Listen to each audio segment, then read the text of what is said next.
আমরা বাংলাদেশের মানুষ কৃষককে তুচ্ছ তাচ্ছিল্য করি, কিন্তু একটা গৌরবের বিষয় কি আপনারা জানেন?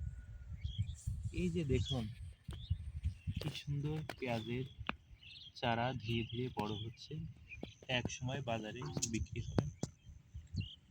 একজন কৃষক তার পরিশ্রমের ফসল বাজারে বিক্রি করার ফলে আমরা আমাদের দেশের পেঁয়াজের চাহিদা পূরণ করে থাকি। কিন্তু আমরা যারা শহরে থাকি কিংবা একটু টাকা পয়সার মালিক হই, আমরা তখন কৃষককে তুচ্ছ তাচ্ছিল্য করি। কিন্তু এটা আসলে আমাদের ব্যর্থতা।